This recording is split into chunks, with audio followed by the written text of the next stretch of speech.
guys. Welcome back to another episode of Chats from the Blog Cabin. You know, the show where I invite people virtually into the blog cabin to chat about life.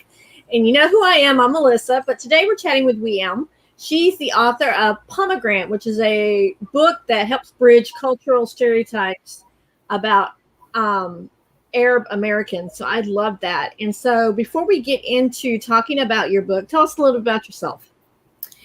So I was born in Baghdad, and to an indigenous ethnicity called the Chaldeans, who are just an ancient group that are also Christians. So we were a minority in Iraq, and we came to the United States in 1981.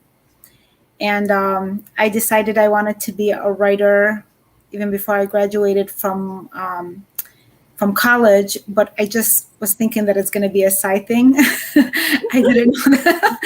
I was like, I'm going to go to law school and be a lawyer full time and write on the side. But then that became my whole career, is writing and storytelling.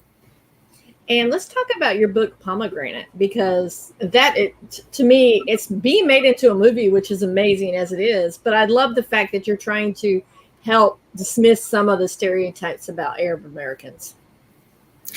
Yeah, and this particular book, although actually a lot of my stories, this is my 14th book, and most of my stories have, one of the things that they focus on are, they're really mostly true life stories. And the reason I focus on that is because I saw how many stereotypes there are. And over the years, I found like there's a focus on certain types of women in the Middle East that are normally just like the ones that are abused and oppressed all the time, which there is, of course, that does exist in the Middle East and in the Arab world, and it does elsewhere as well. But there's also another side, and I just kept feeling like that other side is not being told. So I wasn't finding myself in any story, and I wasn't finding my people in any story. So I tried to stay, even in my fiction, a lot of it is very like just about people in my life, and some of it is about myself as well.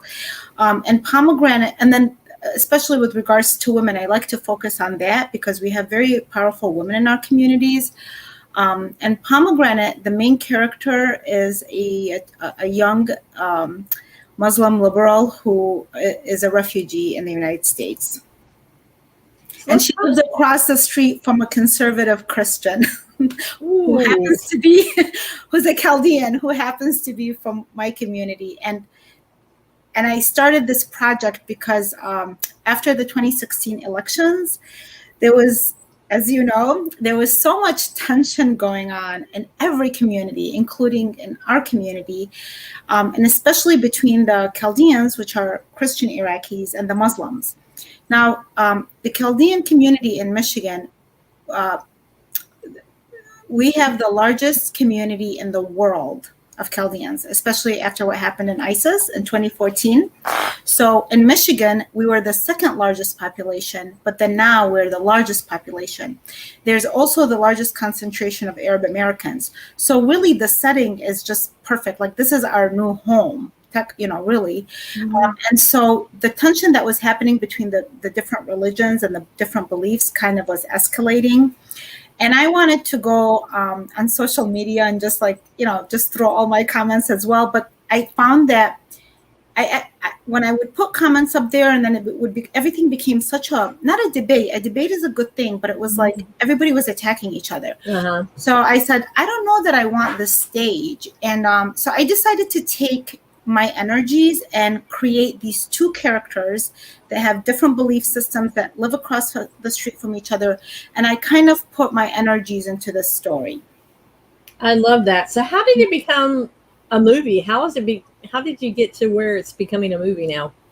Well, I am an independent filmmaker. So I did a feature documentary that won 2 international awards, and it has a representation right now from Porter Pictures in Beverly Hills. And similarly to this project, that project was also, but that one is nonfiction. And that project, it was also a book. The book won an Eric Hoffer Award, and the feature documentary won a couple of awards.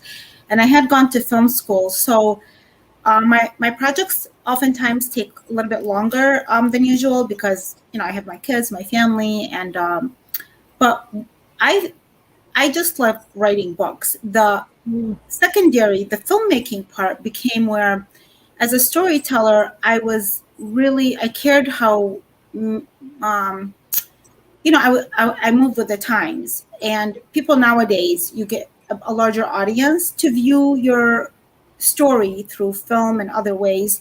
So that's what attracted me to that. And I managed a family-owned video store business when video stores were around. Remember, like 100 years ago, like the dinosaur age. So I managed that store for 12 years, and again, it wasn't about like I wasn't intimidated about the filmmaking process. I was more concerned like about telling my story through different mediums, and the script that I wrote, it was selected quarterfinal. Pomegranate was selected quarterfinalist by Francis Coppola's Zoetrope. And then some colleagues of mine wanted to take a look at it. They were interested to work with me on it. And we really have a powerful team now, including Scott Rosenfeld, the producer of Home Alone and Mystic Pizza. He's our executive producer. And I think it's just because, honestly, the political aspect is just the fun, spicy, controversial part, but really what's drawing people in is the comedy. There's a lot of humor and there's a lot of like heartfelt things in the story. So what made you decide to pick up a pen and start writing, period? Because you said you were thinking about you were going to go be a lawyer and do writing on the side, and you totally didn't do that. Yeah, I was going to be a lawyer because I was like smart in school, and in my culture and a lot of, cultures, it's like, your family prefers that you be a doctor or a lawyer. That's the thing. You don't become a full-time writer, right? Yeah. But I realized like pursuing a law degree, this was after I got my bachelor's degree. I realized that pursuing a law degree, I would do good and with my grades, but I would really not make a good lawyer, especially because I don't have a good, I'm not very comfortable for fighting for what's like, if I know somebody's guilty, I get different. Like, I'll be like, no, like they deserve to be punished. So I took the other route and, not knowing that it was the more challenging one, but it was very exciting in the beginning. And then you go through this big hurdle where you realize it's not that easy to break in, especially because in my case, my stories were very authentic in that they had the Iraqi American storytelling. And I had agents from New York, two great agents over the years who really believed in my work. But then it seemed like my diverse voice wasn't fitting into the diversity that the publishing industry was looking for. Because again, the women in my stories are not victims. They just have a story to tell. And so I really wasn't fitting in. And plus I was Christian. I was a Christian woman from the Middle East, and I wasn't writing about honor killing. And it just like, well, where are we going to fit her? Are her books going to sell type of thing? And that, I think that was the first time where I realized that people who oftentimes say that they are interested in learning about diversity, but it's very hard for them to accept it as it really is rather than as how they see it. Yeah, that's true. And I don't know if you saw the opening credits. I have a very diverse family. My husband's from Mexico. My son-in-law was born in Japan, born and raised in Japan. And so we're like total like, but. So, that sometimes how people view it from a distance or want to view it is not necessarily how it is in real life. That is so true. So that's one of the reasons why I definitely wanted you to come on, because I think there's so many stereotypes about Arabs Americans right now. I think a lot of people are thinking that they're, I hate to put the T word out, but a lot of people think that that's what all they do, and that they're all really people that are really bad people, and they're not. They're just, they put their pants on just same as we do, So let's talk about some of the stereotypes. So, Jack Shaheen wrote a book about how the Arab is viewed in the media and in films. And really there was like nobody had a role that was like in a positive sense. And the whole way, I often tell the story of why I started writing more so like true life stories. I was at Heathrow Airport. My friend and I, we had taken a tour of like went to Morocco and Portugal, and on the way back, the plane stopped at Heathrow Airport, and I went into a bookstore, and I saw this rack of books that were written by Western authors, and every single one of them had this veiled woman that was running away from either an abusive husband, an abusive brother, or a father. And I was disturbed that that was the only image that was out there. So again, not that this does not exist, but that's not the only thing that exists over there. There are different, there's a variety of different women that live a different lifestyle, and they have their challenges, and it's not necessarily what everybody else views as that. So when I came home, I decided, I'm going to search and see like what stories are out there. Because at that time I was already writing, but I wasn't focused on writing like just true life stories or trying to get them as close to the truth as possible. And I honestly, like, I didn't find anything out there that was not written maybe in Arabic. And so at that point, I decided to like focus on that kind of stuff. And over the years, because as a journalist, I started writing more nonfiction, and then I started writing memoir. And this is my first novel in over 10 years. I originally started with novel, but then, over the years, I wrote nonfiction and stuff like that. And the stereotypes were really that, again, like one of my editors once said, why don't you write about honor killing? Like that would really sell, that would become a bestseller. And I'm like, I don't know anything about honor killing. And in Iraq, actually, that wasn't something that was one of our issues as women back then. And what I noticed is whatever image in the Middle East area in the Arab world is very big. It's kind of like, just because in the United States and England and Scotland, everybody speaks English, but it doesn't mean, each one is a different country and each one has its various cultures.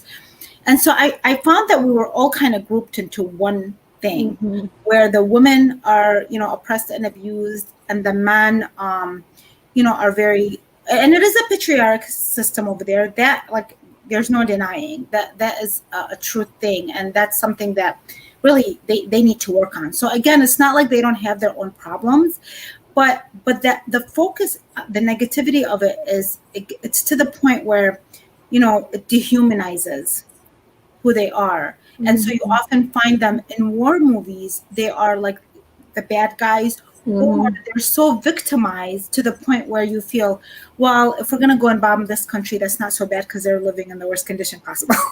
Yeah. It kind of gives you like a permission that, well, they're living in in the worst circumstances. And really, it's really not like that. One of the recent films that came out called Mosul, which came on Netflix, and it was like they did a lot of advertisement on it. And it wasn't even filmed in Iraq, but again, it shows Iraq at its worst, which doesn't even exist the way they're portraying it, even now in Iraq. So if you're going to continuously show these images and make it seem like they're living in hell, it's just, I think it makes it easier for people that are non-Middle Easterner to think that it just dehumanizes the people, I think. And it takes away the appreciation for the culture, the history, and the richness. Because in Iraq in particular, before the name Mesopotamia was changed to Iraq, was Mesopotamia. It's in the Bible. It's the cradle of civilization. It's where writing was started, and a lot of other inventions that were created there, the city-states. So once you change that name, so the memory was lost and the connection of why that area, the biblical prophet Abraham is from Ur, land of the Chaldees, and the Chaldeans trace their roots to that heritage. And so those beautiful sides, we don't have a chance to even speak about them because there's so much focus on Islam, terrorism, corruption, and all the negative things. So why do you think there's so much focus on the negative things? So maybe because the government wants to rule, or I don't know, because there's always that focus. And I'm like, it's not everybody, of course, every society has bad people in it. Every society across the board. Nobody can say everybody's good. But why are they singled out as being the ones that are terrorists, and they're ones that they're the worst dregs of society? Just like Mexicans, they're like, oh, they don't do anything. They're not worth anything. All they do, the stereotype of tequila and a siesta, that type of stereotype, which is totally not true. But why is that? Like when you see them portrayed in movies, they're not even portrayed right. Yeah, and I do think there's a lot of the United States has been involved with Iraq for over 100 years, which most people are not even aware. So through my writing and my research and just my work in the community, I've learned so much about the history and our involvement with Iraq. And it all started with oil. And the British were involved first, so during World War I, and the United States kind of came later on. And so what happened, whatever country was trying to kind of benefit from the resources that Iraq had, were going in to like better the country to save the country somehow. But it was really, at the end of the day, it was about other factors. And because that continues, I just think that it's important to keep that image, because it doesn't help that region grow. Mm-hmm. I believe in storytelling, and that if you repeat the same narrative, you will you'll repeat that same cycle over and over again.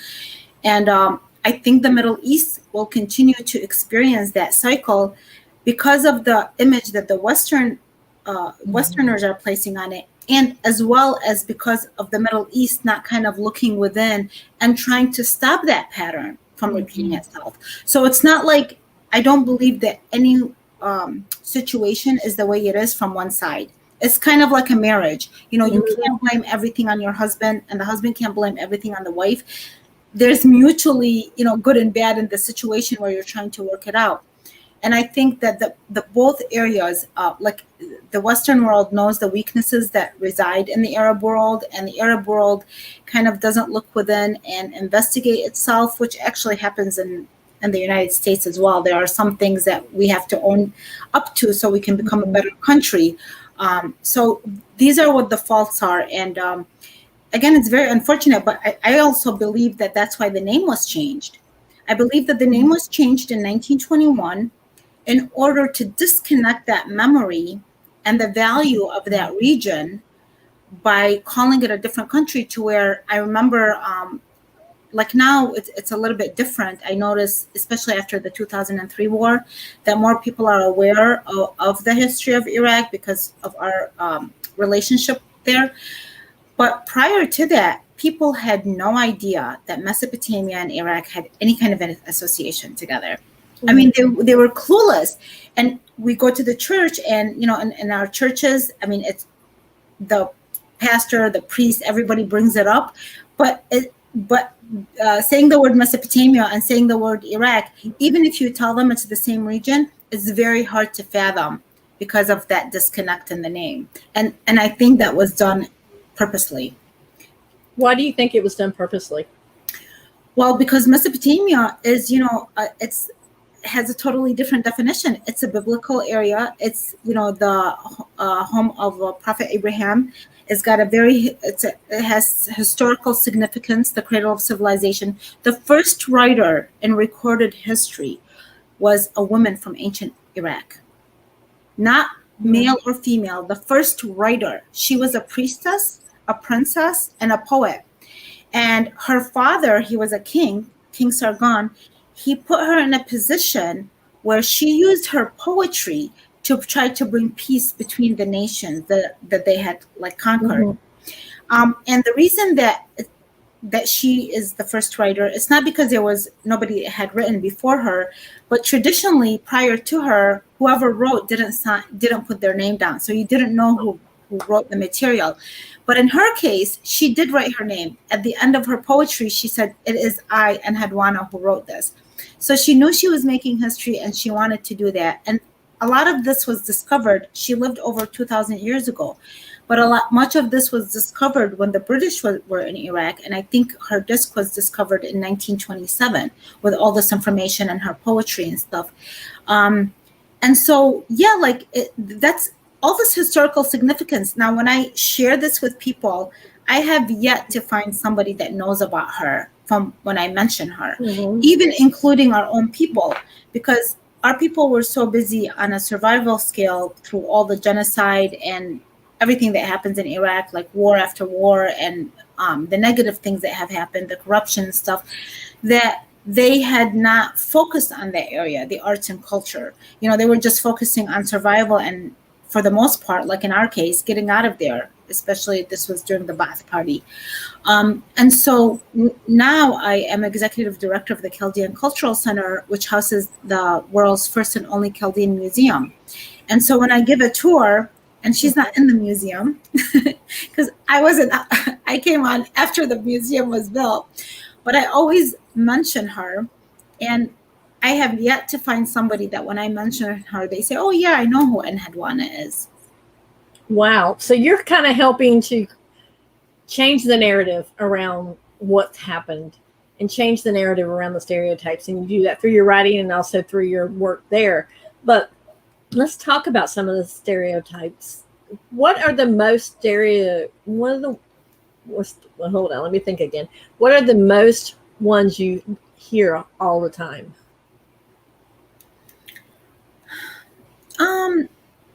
Right, like now it's not like it was before, and things have changed. But I know one thing that used to surprise me when people would say like things, like they would tell us to go back to our country. Why don't you go back, and like we're taking people's businesses and things like that. But that really wasn't true. We, like many of the other people, came here legally. My brother petitioned us, and we're very grateful for how, the teachers that tried to, like I remember, the teachers that tried to teach me English and tried to help me acclimate and assimilate.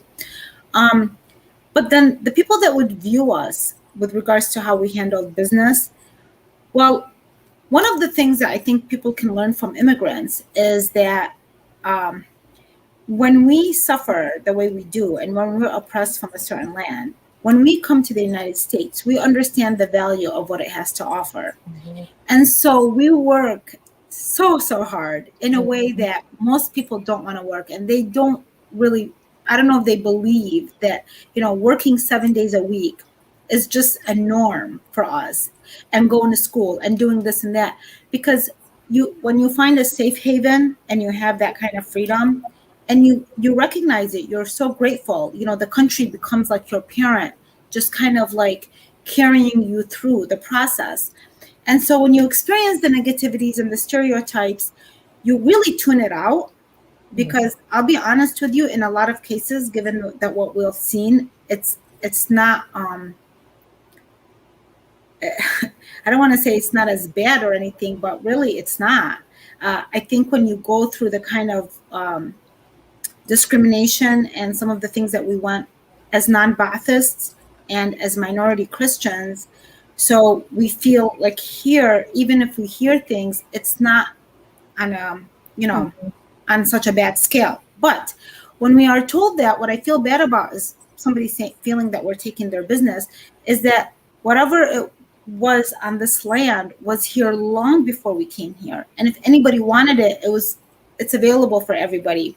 So just because we saw something that they didn't see, it wasn't because we took anything away from anybody. It's because we're able to see some things that they can't see.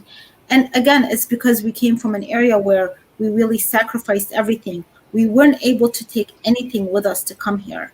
So my dad had a great job, all the money, the house, whatever we had, you have to leave it alone, because you can't raise suspicion that you're coming here. So it's like, oh, okay, we're gonna go visit Jordan, and from there we waited for our visa. And so if you take anything with you, you're gonna raise suspicions with the government. And so you come really empty-handed, and yet you build up just because you work so hard. And people that were here long before us, they didn't see these opportunities, and maybe because they spent more of the time complaining about what they don't have and watching other people, seeing the riches of what this country has to offer. So let's talk about, because obviously the way you're talking is you basically had to flee, you basically had to leave. So let's talk about that experience. Yeah, like So I don't have a recollection. I know that when we used to bring up the word America in Iraq, we were like hush hush, like don't say the word America. And we would be like in our homes were like made out of brick, so the walls are very, very thick. And as a child, I would wonder, like, well, who would hear us? Like, it's in the middle of the night and the walls are so thick. Who is my family afraid of? And they were afraid of the government. And the government, they did place like people that would just like, you know, that maybe your neighbors or something that would eavesdrop on you. I don't know, like that's there was things going on at that time where people were very afraid, especially because as Saddam was coming into power, which he was coming into power long before even he became president. And then we had my brother. He was in America, and every time we would get a letter from him, it was always like hush hush, like don't get too excited, don't get too happy. We don't want our neighbors to notice.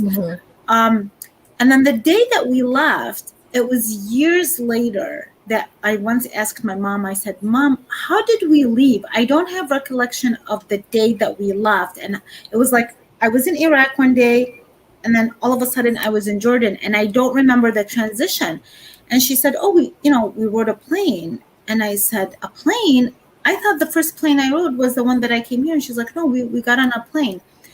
And I realized that this part was totally blocked out because I think it was so painful that, like, as children, myself and my younger brother, we were not told anything for fear that we would slip and say something. And so I think I blocked it out. It seems like, because it's like we left. I never saw my house again. I didn't see my friends, my school. That world was just disconnected, and nobody shared anything to me. I knew that we were going to America, but I only knew that once we got to Jordan. But nobody discussed anything with me. Nobody said, we're not going to go back. You're not going to see anybody. And not until that we arrived to the U.S. About 9 months later, that it just dawned on me. I'm like, oh my gosh, like that's it. It's that world is gone. And here I am. I just had turned 10 years old. And it's like, for myself, I just realized like that part of my life is gone, and that's it. And nobody again discussed it with me because they were always on this in this phase of trying to make ends meet and trying to survive and trying to do this and trying to do that. And as children, we just kind of were trying to figure things out. So yeah, that left like a trauma for myself, like leaving the country in that manner. Wow, I can't even imagine. And I want to talk about that a little bit more, but right now we need to take a brief commercial break, and then we will get right back to you. Okay. Do you feel betrayed by life, your body, or by someone that you love? You are not alone, and you are not weak or overly emotional for feeling the way that you do. Betrayal is one of the most overwhelmingly painful experiences to navigate because it strikes at the core of who you are and what you are worth. No matter how gutted you feel, there is hope. You can flourish, not in spite of your experience, but because of it. I know. After 23 years of marriage, my world was shattered when I found out that my husband had been cheating on me with 5 different women for 15 years. I lost everything that day, my identity, my worth, and the future I had worked so hard to create.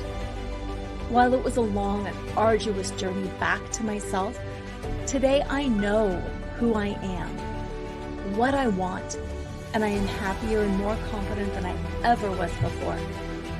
I've got what I call naked self-worth, which is the ability to just see, know, and love yourself for who you are, not for what you accomplish or for who you are in relation to others. No matter what has shattered your heart, if you're ready to get clear on who you are, what you want, and to learn how good life really can be, then Life Choreography is for you. Even if you feel too old or are too busy because you have kids at home and you're in charge of everything. Life Choreography is a comprehensive 5-month, 5-step program that empowers you to strip out of your labels, roles, and scripts, and to reveal yourself as you are, not as you think you should be. To learn more, go to nakedselfworth.com and download your free guide that shows you how to untangle yourself from the past, reclaim your sexy, and start re-choreographing life on your own terms so you can love and be loved for exactly who you most authentically are. And we are back with Weam. Let's talk about the trauma that you experienced when you left, because obviously as a child, you just said you didn't know anything about leaving Iraq and coming to America, but how did you get through all that turmoil and that trauma? Because leaving all your friends and a life that you've known to come to a country that you didn't really know anything about? Yeah, well, we just, we continued just going to school and working. And I didn't realize that I had experienced trauma until I was much older and realized I actually got involved with Mystic, Lindsay Andrews. She's a best-selling author of the Medicine Women series. And I got involved with her work over 10 years ago and in her school. And this is where I started connecting the dots and saw how my experience, not only of leaving the country in that manner, but even prior to that, there was a couple of incidents that happened where the principal slapped me, and it was the first time anybody had laid hands on me, and that's when the again, when Saddam was coming into power, everything was shifting. So his method was kind of using fear, and they started using that in the school. If you're, I missed his parade, and then you get slapped, and the way it was done and everything like that. So they were instilling fear, if you don't follow certain rules. And I didn't realize that had left such an impression on me, but of course it did, especially because that was my first experience of going through that. And my family was not in a position to even confront that. If this happens in the school here, you can go and talk to the teacher or the principal. You can't, if you're a non-Ba'athist and you're in a, it doesn't work that way, because you're putting your family in greater fear. But my family, as they were watching this and holding their breath, they were knowing that we need to get out of here. And my dad, especially because my parents had 7 girls and 4 boys. And he knew that even especially for the girls, that for him, he wanted us to come here and he wanted us to be Americanized. And, this is another thing about the novel, Pomegranate, is this young woman that comes here, and she lives with a family that her mom wants to hold on to traditions, which traditions are a beautiful thing to hold on to, but sometimes they can also hold us back. And there are some things from that region that we should just leave over there. And especially if the person wants to acclimate and become Americanized, because this country has a lot of things that it does have to offer. And my dad, this is surprising, because my mom was more the old-fashioned way, and most people, when they tell them that, my dad, he was very progressive, and he wanted us to blend in and said, well, this is why we came here for, so that we can have these experiences. And this is one of the things that my main character struggles with. She sees all these opportunities available to her, and it's that fine line is, what do I cross that would, how am I going to lose my identity? How far can I become an individual, without losing who I really am? And she loves poetry, and she is inspired by Enhedwana. Now, the other thing is, certain characters historically are also, where we came from, nothing was taught prior to 1400 years ago. And so a lot of people that come from those regions and now have the opportunity, now they have the opportunity with the internet. But back then we were very limited on what we could study. And so when you get to discover a character like that, a historical character, and you realize that, oh my goodness, this woman comes from my region, and she was powerful, she was a priestess, she was a princess, she was a poet. And so the character has this kind of inspiration that from a female character that she didn't really learn about before. And that kind of leads her into trying to find her own voice and her own ways. I love that. Now, so what part did you, I know it had to be hard to get, when you're coming in as a child, the traditions that you had in your family, keeping those alive and trying to stay true to who you were, to becoming Americanized, as you said, in the Western tradition. How did you create a balance? How did your parents go about creating that balance for you? Well, I don't know that they tried to, my dad, I remember one time one of my very dear friends who, her family like took me under their wings, and they were like, her name is Diane, and they would like invite me over their house and take me to the movies and to church and just show me around. And one day she asked me if I would sleep over. And I came home and I told my parents, and then all I saw was this argument between my dad and my mom. And my dad was actually, he's like, let her go. Like, we know this girl. And she's like, but they're Americans. And he's like, of course they're Americans. We live in America. And then she said, I don't know. Like, she was so afraid. My mom, I mean, imagine this woman. This was, I'm like telling you, this is in the 1980s. Mm-hmm. And here's my dad encouraging me. So my dad got his way, and that giving me that permission, I realized like decades later, was his. I underestimated the power of that. For me, it was just like, oh great, I'm going to Diane's house where nobody's gonna watch us eat all this junk food, and we can like, mm-hmm. Their house is like you can eat potato chips on their bed. So for me as a child, that was my main thing. But as an adult, I looked back and I said, oh, that's why I ended up traveling alone, because when my friends didn't want to come and I wanted to see the world, I'm like, well, okay, I'll just go. And it was that permission that initiated as a young child. And my mom was more like the stable one, and I learned a lot from her as a housewife and as a mother. And I'll tell you, it was through this kind of example, through action. My parents never really like sat me down to talk about anything. A lot of it I had to figure out, and I would have liked to have more of an opportunity of that kind of conversation. So a lot of the things that I learned from them, it had to happen through a long time, and by reflecting and by being a writer. Mm-hmm. Now, if I wasn't a writer, I don't know if I would have, like, this is what trauma does. If you don't sit there and try to look at this and understand it, that's what could drive you crazy. So I think if they would have been more communicative about it, but their actions were very, very powerful. Like his action for me at 10-year-old, telling me, you can go sleep over. I do want you to be Americanized, and that's an okay thing, gave me that kind of power. And my mom being so stable at home gave me that also, like, okay, I can travel, but just stay grounded. Don't like think, just because something is somewhere else that it's better off, Mm-hmm. Like the grass is not always greener on the other side. Yeah, I love that, because I mean, they did it so unintentionally that you didn't realize that the intentions they were doing until later on in life. They never made a distinction that you're any different from anybody else. Correct?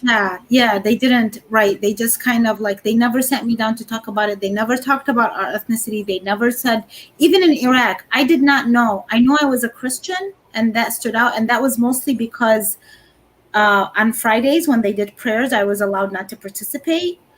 And so I knew I was a Christian, but it wasn't something like, well, we're Christian and they're Muslim, and no, my best friend was a Muslim across the street, and her mom, like, just embraced me like her daughter. And so we didn't discuss these things. And so that wasn't what was implanted. So a lot of the things that I did see, it was through experience. Mm-hmm. So I would experience the discrimination and the prejudice, but, I was like, okay, but I have permission to do what I want to do. And so I didn't let it hold me back.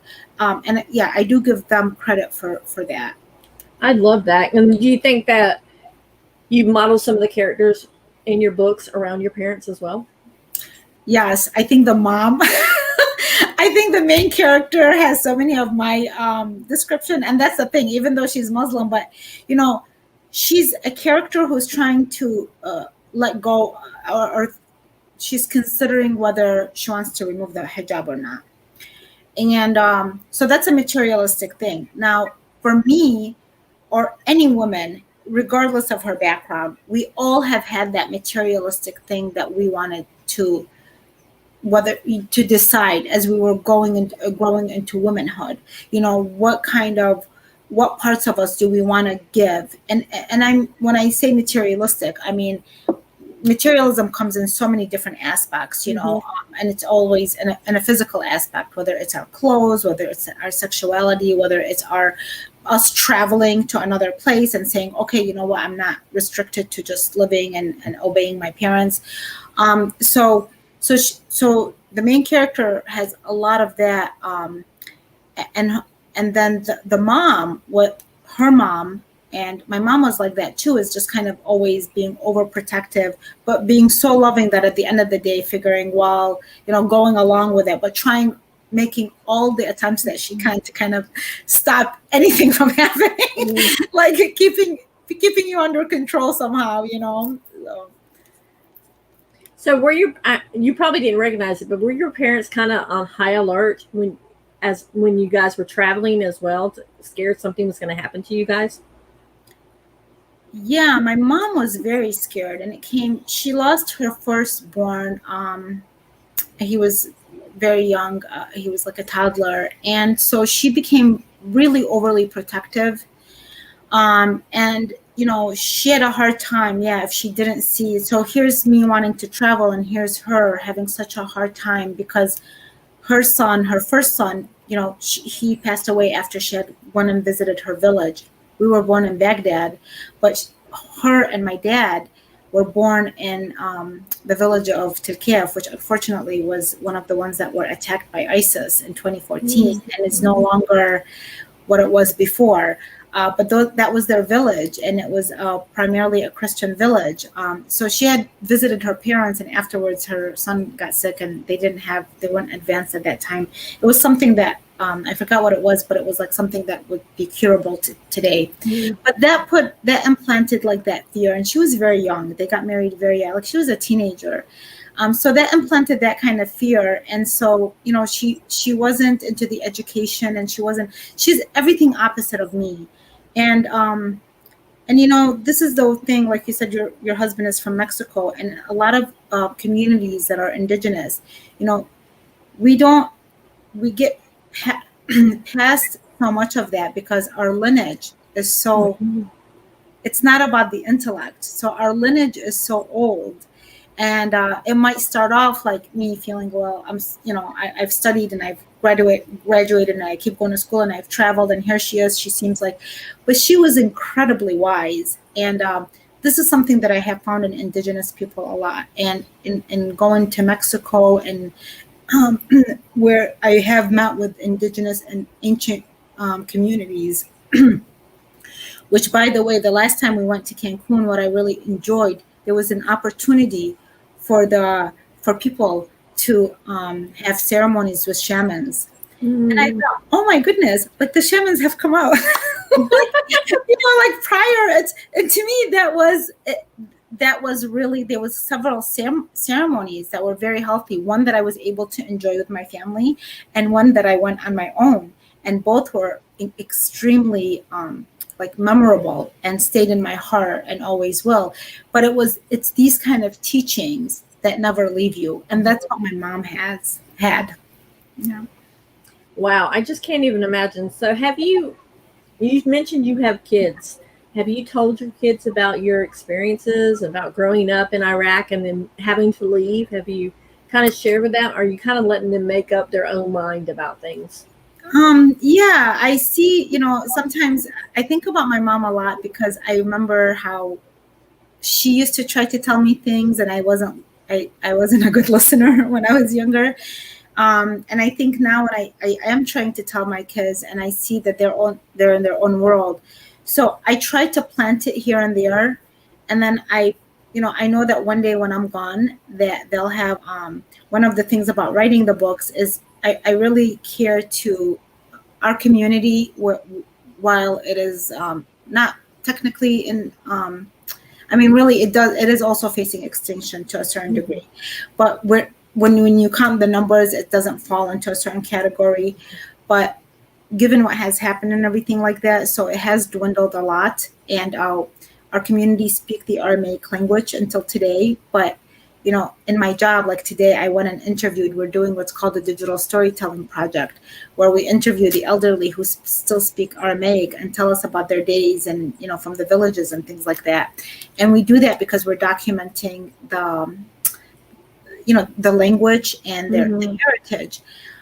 So I feel like I do that through my books as well, because one day when I am gone, I want to be able to have this documented somewhere, because despite the richness of our community, of our history, we've gone through so much that a lot of our creative people are not able to utilize that creativity.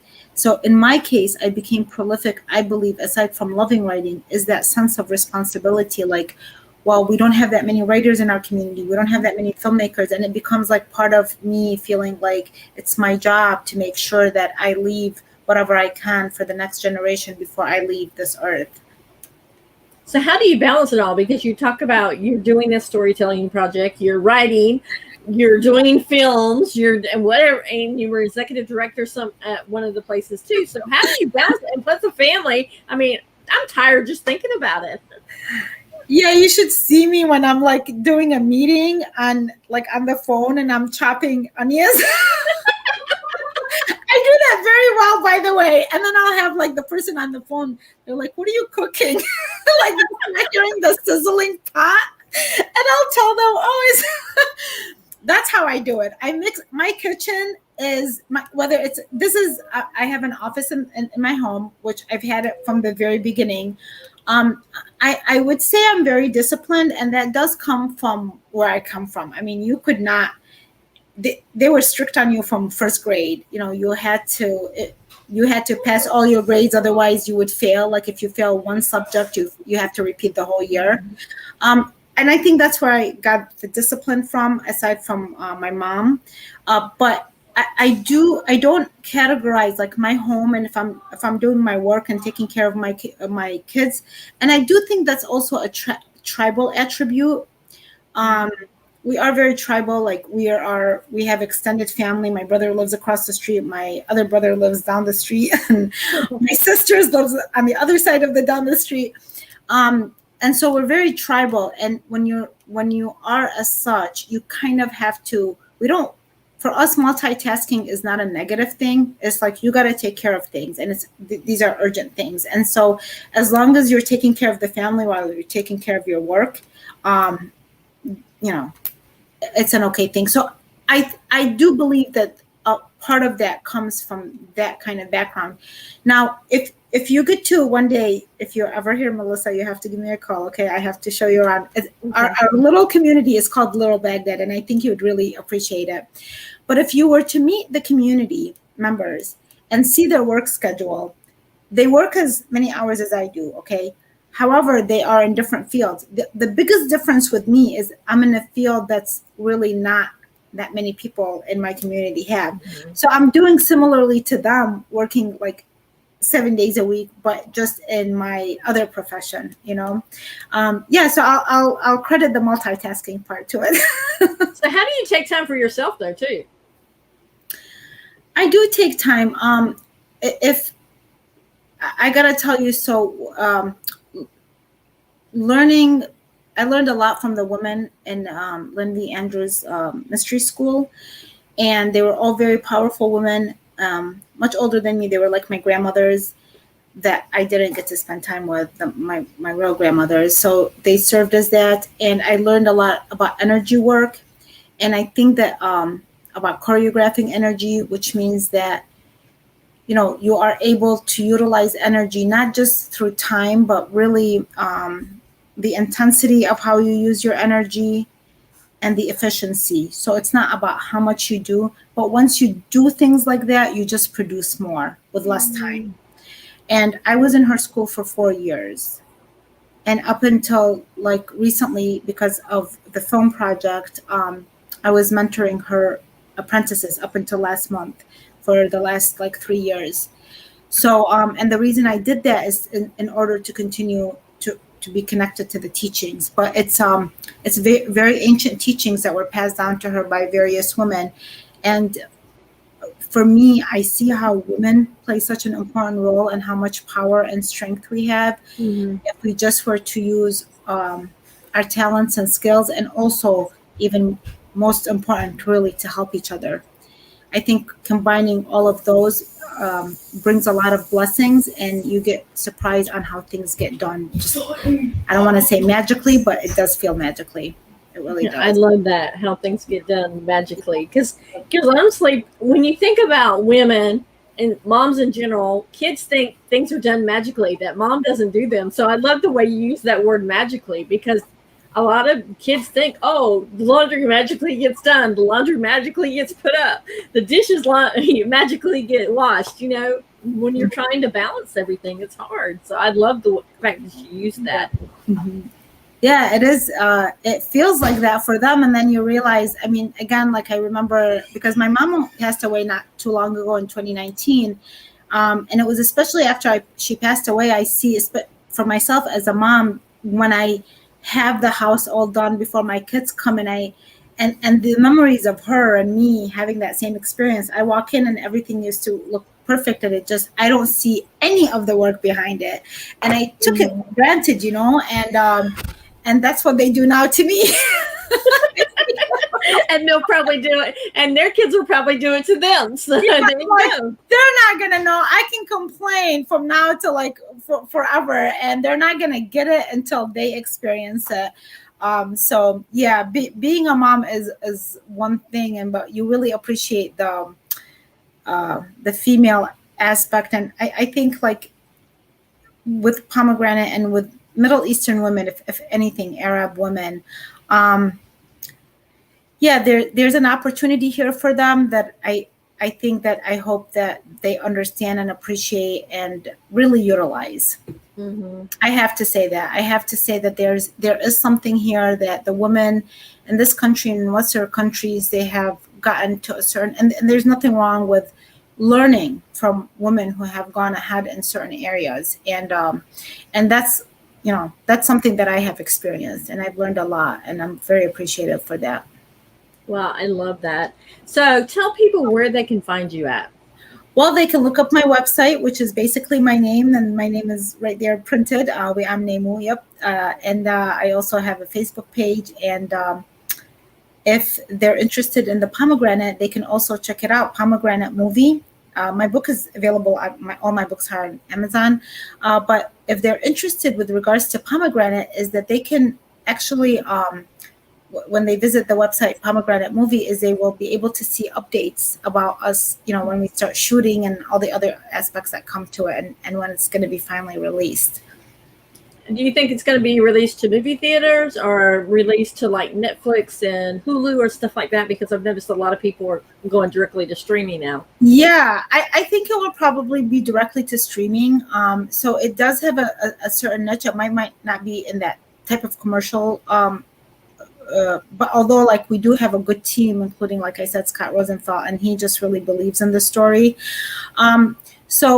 But, you know, wherever it gets distribution, as long as it gets viewed, I think it's it's going to be considered the first Iraqi American feature film. And to top it off, it's led by women cast and crew. I mean, how cool is that, right? That is so cool. I got to say, we really need to have this platform.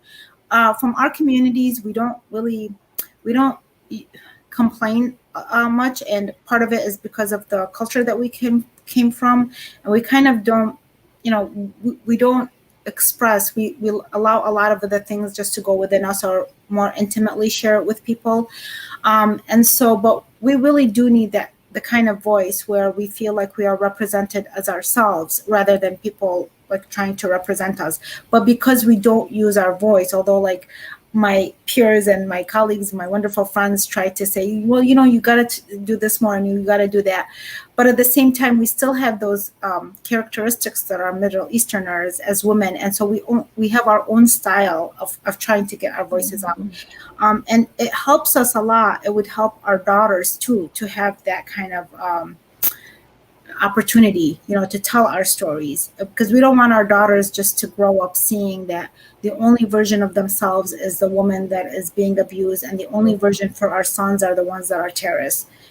This is how these stories like continue, and it leaves these stories also leave certain type of traumas. Like we don't know what it inflicts on them, but it does hurt us in many ways.